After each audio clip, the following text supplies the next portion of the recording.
Straight ahead, we tackle some of social media's hottest topics at the table. Plus, a viral social media trend has people reminding loved ones why they're special. And some of the DMV's smallest Girl Scouts are proving they are more than just cookies. And we'll wrap things up with the best things I saw this week. It's time to get uplifted. So we're starting something new here on Get Uplifted, and it begins the way that many great things begin, right? With good company and good conversation. Every woman has a story and every woman has a perspective, and some of the most important conversations never happen on television. They happen at our kitchen tabletops, our group chats, our salons, our church parking lots. So right now we're bringing that conversation into light, and we're going to call it At the Table, a space for honest conversation shaping our lives, our families, and our communities. Real women talking about real topics that are typically in the news. So pull up a chair because I have saved you a seat. Welcome to the table. This is where we say out loud what we have been sharing with each other in private. And I'm joined by three women that you may think you know. Girl mom of a golf pro in the making, fluent in 2 languages, and WUSA 9 news anchor Annie Yu. Hey, Annie. Hi. All righty. Thanks for joining us. Okay. Also, world traveler, coffee lover, aunt extraordinaire, and WUSA 9 traffic anchor Teri Hornstein. Woo-hoo. Thanks for being at our table. We appreciate you. And baker, fashionista, fellow world traveler, and mom of Dylan, who we love so much, representing the boys here of the moms on the table. This is meteorologist, WUSA 9 meteorologist Miri Marshall, of course. Ladies, welcome. So there are 3 rules at the table, so let's just get the ground rules out. We speak from experience, we listen all the way through, and nobody leaves empty-handed. Every conversation ends with a takeaway that you can use at your own table. So let's get into some topics that we have been talking about. Well, you may have seen this all over your feed. A man and a woman show up for dinner at an upscale restaurant in Beverly Hills, right? So his sleeveless shirt violates the dress code. See, hers is just fine. So they step outside, they swap shirts. She walks in wearing his tank top. He walks in wearing her blouse. They get seated. Millions of views later, the whole internet is arguing about dress codes, double standards, and who gets policed for what they wear. So I'm going to hit everybody with first reaction from the restaurant here. Genius of this couple or petty from the restaurant? What's your first thought looking at that video? I think it's a little bit of both, right? Yeah. It's genius and good for them. They have a sense of humor because my man would never do that. He'd be like, well, it looks like we're going somewhere else. Right. I think it was genius on the couple's part, but you know, I think at this time that we're in, dress codes, come on. Right. We are, if it's an upscale, Michelin, whatever, a fancy restaurant, I get it. But I have I went to a restaurant at a mall. And it was 2:00 in the afternoon. They said, "Oh man, we have a no hat policy." Yeah. And I'm looking around like, I've been here before. Right. I'm out shopping right next door in these shopping stores. Right. I'm just trying I'm to at grab the some Express, lunch. right? Yeah. And so he stood by what he said. He said no Yeah. hat. So I said, okay, I respect that. So I took my money and appetite somewhere else. Right. Do I think there should be dress codes at restaurants? I wouldn't if I was a restaurant owner, unless it's an upscale, restaurant. But I think it's a little bit of both, the genius on the couple's part and a little petty from the restaurant. And what's the point? Like, she was sleeveless. Right? Right. That's the dress code. Yes. The man can't be sleeveless. Exactly. Which is weird. It's typically the other very way around. lopsided. Right. So Teri, let me ask you, women all the way back, honestly, I can remember like in junior high school with my girls, it was a strict policy and you couldn't do this and that. And women seem to have always been policed with this, but now this man he can't wear his arms out. I mean, is this justice at this point, or what did you think about it? I love what they did here, this couple, but I have a different opinion. I think it's a private business. They can do what they want. If they want to have a dress code, if that's what makes sense for them, if they expect people to look a certain way when they go inside, I mean, I don't think it's a big problem, right? Yeah. You should just abide by that dress code, or like what you did, go somewhere else. And if you don't like it, you can go eat somewhere else. I feel like if it was my establishment and I wanted people to look a certain way, Then I you'd set the would rules down. set the rules. Okay. It's my restaurant. Mary, are you staying or are you leaving? I would stay. Okay. I do But like Miri, you are very, my girl follows the rules and is always on point. Let me just say this. I think that we need a level of decorum, right? And it's not that the guy's shirt was ugly or awful. And no offense, fellas, but not all of our fellas shave their under armpits. And so when I'm trying to Oh, I wonder if that's why. well, it's a point. When I'm trying to munch Yeah. into my salad or my caviar, you know, I don't Wow. want to see the jungle under the armpit. Okay. And I'm not trying That's to be so- like. I I'm didn't even saying, think about yeah, that. So Right. you know, they're trying to set a tone for the aesthetic of the restaurant, Yeah. and it's not a problem if guys don't want to shave under your arm. That's perfectly okay. I don't want to see it when I'm trying to dive into my But pasta here, or salad. plot twist, not all women shave under. I mean, are we talking equally about these don't wanna gender see that. norms? I You equally ain't don't don't wanna want to see see it, that. period. Gotcha, that's This fair. restaurant was in Yeah. Beverly Hills, Right, So right, it is an right. upscale Right. restaurant. So yes, to that dress code, totally understand. It's a high-end restaurant. It's in Beverly Hills. Right. Right. Okay. All right. Ready to move on to another Yes. topic? Let's do it. Okay. According to a new Realtor.com report, more than 25 million adults under the age of 35 were living with their parents last year. That's a record. That's 1 in 3.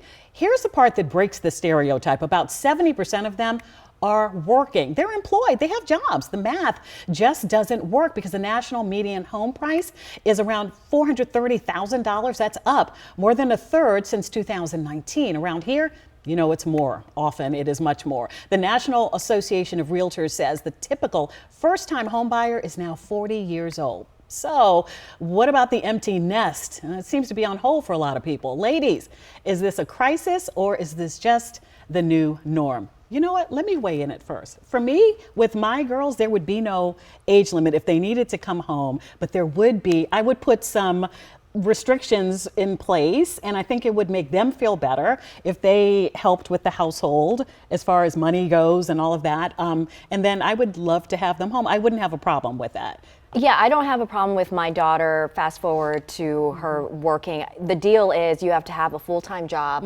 or be a full-time student. Right. And if you just need to save money, by all means, stay with us. We all need some help. But I just want her to have a goal in mind. Like, you can't just stay at the house without a long-term goal. So if we're saving for a home, please come back, but you have to be either, going to school full-time or working toward a goal. Well, obviously, my baby's always welcome at Yeah. home. However, I will say after college, I couldn't find a job for a while, so I went home and stayed back with my mom. And after, 6 months, a year, she was like, okay. And she did help, Yeah. with getting me out. But out I had to go. When I moved to Los Angeles, I went to live with relatives, and they told me before I even arrived, you've got 3 months. Right. After 3 months, you need to find your own place. So absolutely, times are different. Things are more expensive now, so you do want to always be that safety net. And as my dad always said, a child is a responsibility for the rest of your life. Not until they're 18, not until they buy their own house, for the rest of your life. So it kind of comes with the territory. Okay. Now, Teri, I know I started by saying aunt extraordinary. So I know that your nephews could always come and live with you, right? Oh yeah, all 4 of them. Come on in. But I did this in my early 30s. I was transitioning in between jobs. I was moving back home to Miami. I was looking for a place. It was difficult to find one. And I moved home and I ended up staying way longer than I should have. But it gave me the opportunity to save a lot of money. And I think this is setting up children who it's harder, or young adults who really these days it's a lot harder for to be able to afford a home. It's setting them up for success because you're letting them save some of that money and letting them get ready to be able to buy a house or make this next step in their life that they want to. So, I mean, for me, my family's always been super welcoming. I know as a mom, I would be super welcoming. I'm welcoming to my 4 nephews. They can come live with me. I want my family to have success in whatever that looks like. Let me ask you this question. Do you have a curfew now? Right. So I will tell you, I'm really lucky. I'm really close to my parents. But they're also good about boundaries. So I never had a curfew in my early 30s. I mean, just the rules of the house. Now there you're were all none. okay. Truly, there were none. It was more of a, you're welcome here. We make dinner if you want to eat it. If you don't want to eat it, obviously it would help out around the house. I wasn't going to be this bum, but I was working the whole time I was there, and it felt like home. And I know for my parents who were empty nesters, this was kind of nice for them.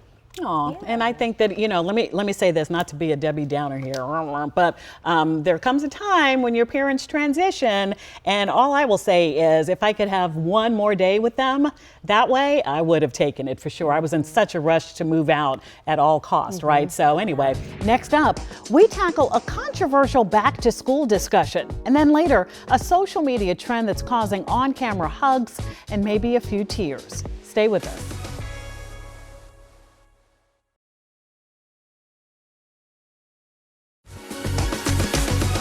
Let's get into this last topic, ladies. Montgomery County Public Schools officially now have banned phones during the school day for all students, all the way up until seniors in high school. And this comes after Maryland voted that school systems throughout the state must substantially restrict phone usage. Two camps here, as I see it: lock them up at the door versus teach them responsible use.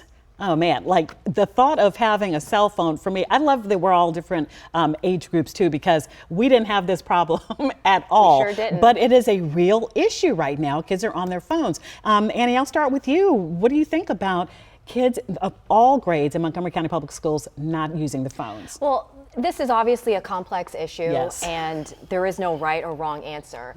You can't please everybody because you have such conflicting, it's a fierce debate. But I'll say, as a mom, we waited purposely until Ava became 13 years old because we believe in responsible use. So teaching the child what a phone is for, how to use it responsibly, and the repercussions of it if you misuse it inappropriately or if you take video that you shouldn't be taking video of. So we started there. At 13, here is your phone, and we went over the rules and what we think she should be doing with this phone. And every night till this day, that phone still gets charged right next to my husband's side of the table. He is constantly checking her history, her text messages, and he doesn't tell her he's doing it. He's just doing it, and that's part of it. Parental engagement. You have to be locked in. Sorry, if you're a parent, you have to be locked in. Right. We all are working jobs, we're going to school, we've got multiple kids, we're all busy, but when it comes to your child, we are not playing around, especially in these times when they have so many factors. So as far as school goes, I've talked to my kid about this all the time. How do you feel about the cell phone ban? Because it's nothing new, the other counties are doing it. She doesn't love it, but she says, I think it's a good thing because there's too many distractions at school. Too many distractions. The phone adds another layer, another concern about, am I being recorded? Am I going to be taking a photo? Am I being bullied? Am Also, I being there's bullied? some, Right. it can be a weapon as well. But here's one thing that is clear from a 13-year-old child, mine. She says, I don't mind it. I actually think it's a good idea to have it away, bell to bell. But I would like to have control and possession of my phone. So I don't want to put it in a yonder pouch at the beginning of the school day and then go have to look for it because, Mommy, I want connection to you. If I need it in case of an emergency, I want to be able to pull it out of my backpack, turn it on, and call you. And that's, let me ask you the same question. Your son needs to get in touch with you right away for whatever reason. Should he have access to his phone? He's 10, so he can just wait. He can wait right now. I'm with you, Annie. I'm glad you shared that, waiting till 13, because I'm trying to figure out, okay, he's been asking, and I'm like, no, no, and no. I will say this, did we have phones in high school? Probably dating myself, I surely did not, really. yes. But times are different, and there are emergencies that certain schools are dealing with. In fact, every school, it's a risk that I did not deal with as a kid. When I grew up, we didn't have school shootings. So with that in mind, if something happens, I want to be able to call my kid and make sure he's okay and tell him, hey, hide, or something like that. Or if he's playing sports Right. after school, pick up. So some people have said teach them responsibility. Hey, the schools are teaching enough, right? They're trying to get you through algebra, trying to get you through trigonometry, reading, make sure you got a good ACT score. Teaching the responsibility falls on the parent, like Annie's doing.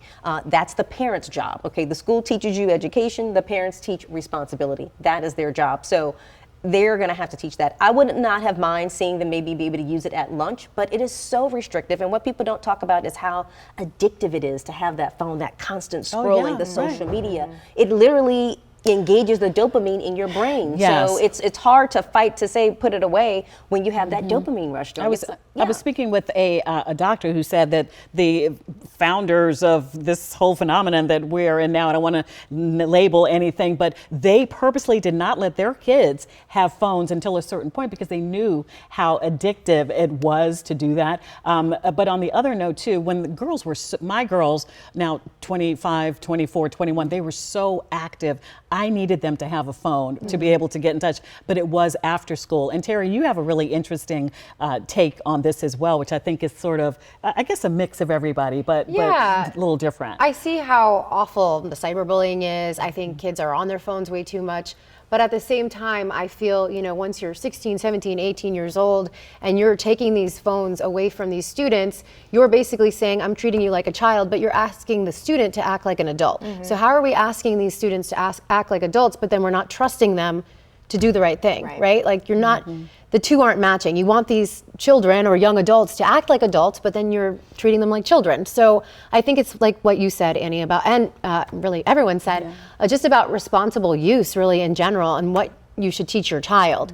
But I don't necessarily think taking the phones is the solution. I think to a it. lot of what started also these policies is the fact that students were using them to communicate about fights and recording fights in schools, right? And then you would see that video go viral. That was a legit concern from school leaders. And so that was something that fueled the policies. And look, if you are going to have this policy, enforce it. Enforce the policy too, because, kids, they're going to figure out a way to use that phone. But again, it goes back to the parental engagement of responsible use. Here's the policy. You can't use it bell to bell, not even during lunch. And if you misuse that or, abuse that, it's going to be taken away. Right. I think that's better. The school needs to also enforce that policy as well to say, I'm serious about this. And you're giving trust to the student, saying, I trust you to have this phone, but if you do this, it's going to be taken from you. So you're setting a boundary for the students. I just feel like you give them back a little bit of their autonomy. And if they need to reach their parents, if there is an emergency, they're still able to do that. Right. I think taking it at the beginning of the day and then taking it back or giving it back is just, I don't know, I feel like it would rub and is rubbing a lot of the students the wrong way, especially those older policing They just almost, want yeah. to have that Right. responsibility and instant access in case something happens. And, we're constantly, our heads are on a swivel. School safety is a major concern in our country. And so I think she just likes to have that assurance. I can reach into my pocket and call my mom if I need to. And I will say, when I was in college and I had a phone, I was feeling really sick. I needed to go to the hospital. I ended up having surgery. I was in a class and I was texting my mom to come pick me up because I couldn't drive myself. And the teacher, kind of yelled at me when I was in school. And I explained to her after I got back and all that what had happened. But just being able to have the phone, to have that person come to get me. I didn't want to disrupt the whole class. I wanted my mother to come get me so she could take me to the hospital. Absolutely. You know what I mean? Right. The only thing I will say is that, not cutting you off, giving them the autonomy, and I know what it's like. 16, I remember one time my mom banned me from using the phone for a week. I think I did something disobeyed. I literally lost my mind. Called my dad, she's taking the phone, oh my God. So I know what that's like, but think about this. You're in class.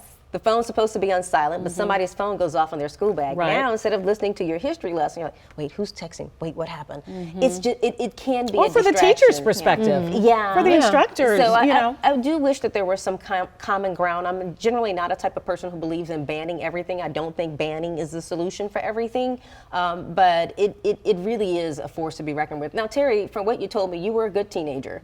So you were able to withstand the temptation to do, wrong things and to do the right thing. But it's so tempting when you like, ooh, who's texting? Ooh, Well, I who's think And that's no calling? different than us passing a note around class like Right. we used to. Yeah. There's going to be distractions around you, but I think the phone, it can be used for nefarious reasons, and it's forever. We live in a social media time. These kids were recording inappropriate things that they shouldn't be doing. And I think that was a big chunk of why this discussion even took place. But it's also inside and out of school that's happening, right? Yeah. So like They were it goes back to what you organizing said. fights. It's teaching your child how to responsibly use a phone and what to use it for and what not to use it for, right? Because all of that stuff is happening outside of school too, especially the cyberbullying. That's happening at home when you can't get away from it. So I think a lot of it comes back to just teaching your child right from wrong and how to use their phone responsibly. I met a young lady who just graduated from the Richard Wright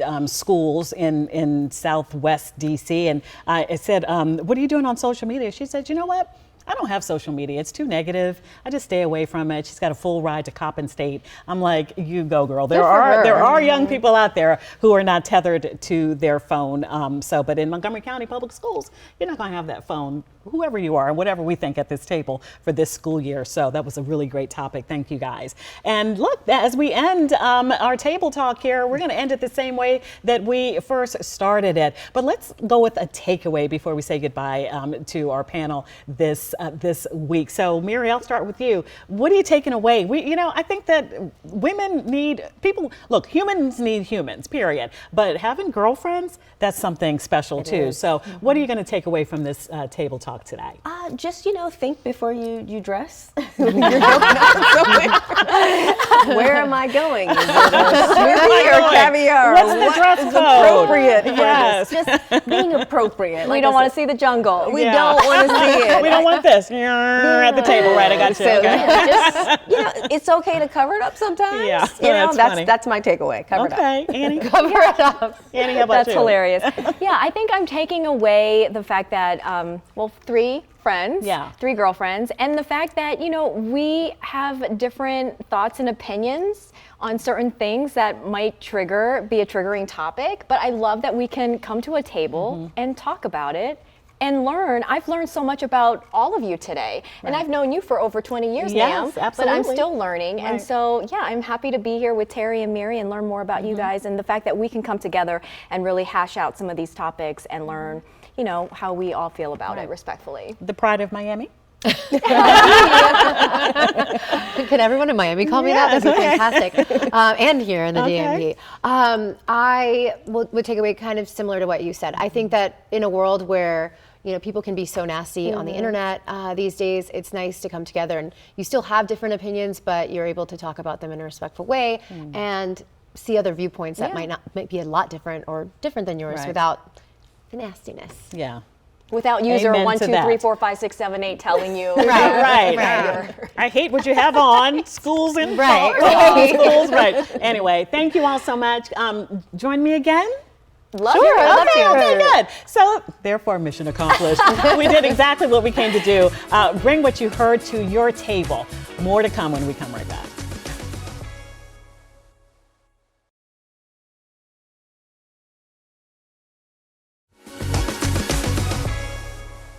It's a social media trend making a whole lot of people cry, but it's the good tears I'm talking about. The trend is called My Favorite Person, and the formula is simple.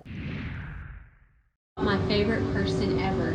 She is 5 years old and her name is Haven Flores. Some receive it with wide-eyed wonder. He's my best friend. Others shyly cover their eyes before the tears begin to flow. She is my best friend ever. My favorite thing in the entire world. Marty the dachshund, he yawned. And he has the cutest little ears. But Scooby's antenna ears perked up. Anime. The message being transmitted across social media is the simplest one. Love. Thank you. People of all ages telling loved ones what they already knew. They are the kindest, most caring. But it does wonders to hear it again out loud. She inspires me every day to be a better person. I am so lucky to be her mom. She is my favorite. It's a sweet reminder that telling our loved ones how we feel never gets old. When I say Girl Scouts, I will bet that most of us immediately think about our favorite cookie. But let's take a look at some little scouts learning big life lessons beyond those yummy treats. We're gonna put it on your left hand like this. If you ask this group of Daisy and Brownie Girl Scouts what their favorite part of scouting is, a recent activity is top of mind. Going camping and how we help each other. Camping. I like to go camping and make s'mores. These little ones, mostly just 6 and 7 years old, have some big memories from their overnight adventure. I got 2 s'mores and a cat on fire. I slept in a sleeping bag with a blanket. We read books and we went on hikes. We had marshmallows on sticks, then we started roasting them. This is Daisy Troop 22046 out of Prince George's County. They're led by Christina Richards, who says for her, it's about the experiences you might not get in a traditional classroom. Being able to give them the environment and the support to flourish in life beyond just academics. In their short tenure, the girls have not only gone camping, they've also sold cookies, volunteered, and have earned badges. All of these activities teaching them some deeper lessons. I wanted to learn the importance of sisterhood as well as leadership. Girl Scout has really taught her long-lasting friendships. What I've noticed with Girl Scouts is it allowed her to step out of her box. And for the parents, maybe it's about stepping back and letting the girls shine. As parents, we tend to overthink things and I don't want to say control things, but we think our children aren't ready for things. And when you just let them be and watch them in their environment, they'll amaze you at how quickly they grow and blossom into the person that you're trying to raise them to be. That's Teri Hornstein with that story. Teri, thank you. Now, on to one of my favorite parts of each episode, the 3 best things I saw. Now, each episode, I picked 3 things that stuck out to me as inspirational or uplifting, and I love to share them with you. So first on my list for today are some of the cutest surfers I've ever seen. This is the World Dog Surfing Championships, where 4-legged friends hit the waves. The canine competitors earn points for the length of their rides, and they get bonuses for style. The dogs are having a good time, and it's just a fun thing to do. So I think a lot of people just really enjoy watching it. He is the smallest dog that surfs and the only miniature pinscher that surfs in the entire world. And his glasses were so cute. It's all for a good cause too. Proceeds for the event go to nonprofits supporting dogs, also surfing, and environmental needs. Alrighty, next up, we've got a set of sisters proving that love is the best medicine. Meet Millie and Maverick. They're twins, born just 8 minutes apart, so they did everything together until earlier this year when Millie was diagnosed with leukemia. So that meant the treatment was 3 hours away. While they spent hours on FaceTime, the real thing was even better. The second Maverick shows up, Millie is she's back to herself again. Yeah. Millie went about 4 months without walking. Her sister was the motivation to get her to walk again. Yep. And if she wouldn't have had her sister, I'm not sure she'd be walking. Doesn't that video just warm your heart? Look at that hug. These sweet twins, they are proof that the people we love make us stronger.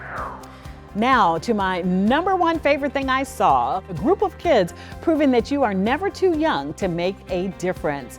This group of boys, they were on their way back to Baltimore from camp when they noticed a tree blocking the road near Sibley Memorial Hospital and an ambulance stuck on the other side. Well, the boys jumped right in to help and they cleared the way for the ambulance to pass.